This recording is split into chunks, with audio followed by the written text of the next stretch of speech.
Hey Libra, I'm Eleanor and welcome to Peaches by Starlight Tarot. This is your 4th week of February pick a card reading. Although anytime you see one of my titles and it resonates with you and it feels like there's information for you there, it's meant for you at that time because the timeline is fluid.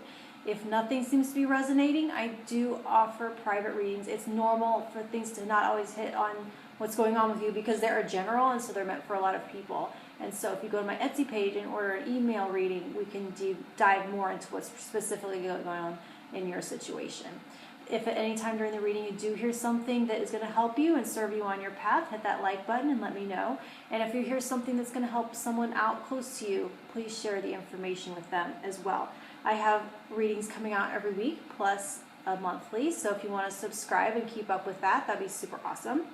And then go ahead and comment and let me know which stack you chose, and if you have any more questions or if you feel like I kind of skimmed over what you wanted me to talk about and you want to talk more about it, I'd be happy to do that in the comments as well. Your monthly energy for February was 3 of Swords, and that is overcoming heartbreak and finding ways to not recreate it and project it into the future. And this week it is about following your dreams. These cards came out in your annual and your monthly, and they're linked below if you want to check them out, see me shuffle on camera, and talk more about what these mean together. So I'm using the Journey Oracle and Kawaii Tarot. I have stack 1, 2, 3, timestamp below. Let's get going. Libra, stack 1. The 7 of Cups. Lots of options to choose from. The 3 of Cups, your people, and the Champion. So the Champion in this deck is talking about, it's kind of like the environmentalist. It's a little bit of Greta Thunberg energy, talking about being a champion for your planet, being a champion for people or animals, things that can't do so for themselves. And so I'm feeling like with the 7 of Cups, you do have a lot of dreams to choose from, a lot of passions, and a lot of directions that you could go. And it seems like you may be having a difficult time making a solid decision because there are so many options. They all seem so great. And there may be a tendency to try to see, with the 7 of Cups, wanting to know the outcome before you choose. And that just isn't possible here. And so it's more, so instead of trying to see the future to inform your decision, come at it more from the angle of which option will lead you on a path of service, which feels like it is going to be a place where you can serve others, where you can step up, where you can be the protector, where you can be this champion. And this 3 of Cups is going to be talking about when that decision is made and when you start to move down that path. Your team, the people that see you, the people that recognize you, the people that support you, the people that are of like minds, they're going to join you on that path. So there may be a sense to where you're headed down at first, and that it could feel, there's a sense of solitude on it, but this promises that you will be joined by others along the path, and you'll be celebrating along the way and to enjoy their company along the way. And there's more to this than just being of service, but there are connections to be had as well. And when you follow this particular dream, this service-related dream.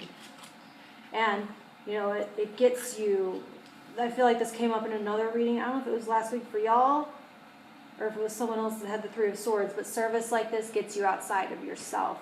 And it helps to get out of the thought spirals that can create this self-fulfilling prophecy. It's a way to break that cycle. All right, stack 2. You have the Ace of Swords, Queen of Swords, and Talisman. In this deck, the Talisman is like a tangible object. It is going to be talking like a touchstone, I have my little, it says, "You are loved," and I never am anywhere without it. I wear it constantly, and it's just something that I need to remind me and to ground me in that fact. There's a little bit of like a sense of object and problems with object permanence and to forget, and unless I have that little thing. So this can come in the form, with it being the Queen of Swords and the Ace of Swords, the Ace of Swords is talking about your goal, whatever this dream is. So there's this having this aha moment of what that goal is and what that dream is.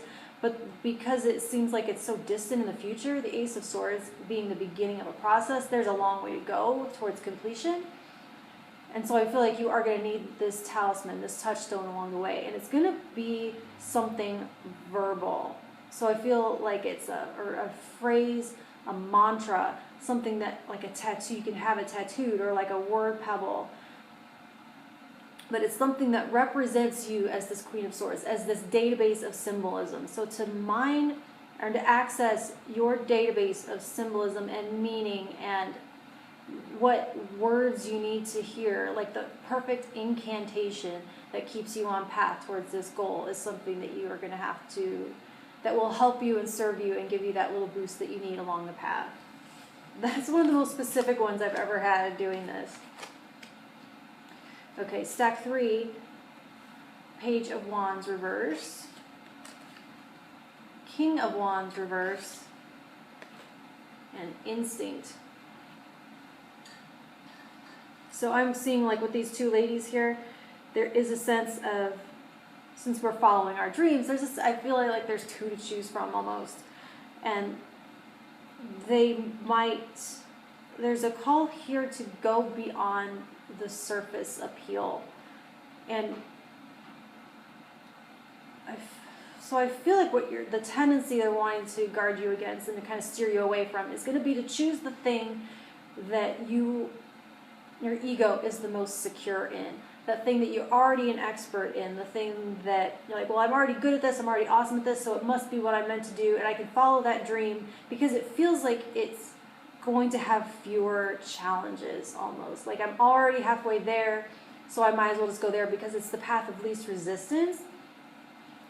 And so there's a call here to hang on and to move beyond your fears of the unknown, your tendency to want to stay in your comfort zone. Because to move away from this Three of Swords, to follow your dreams away from this Three of Swords, is going to be out of your comfort zone. To go into the unknown and to be willing. It's like as though you're used to being at the top of your game. And so that just seems like that path, whatever this dream is automatic. It's already handed to you. It's already been written.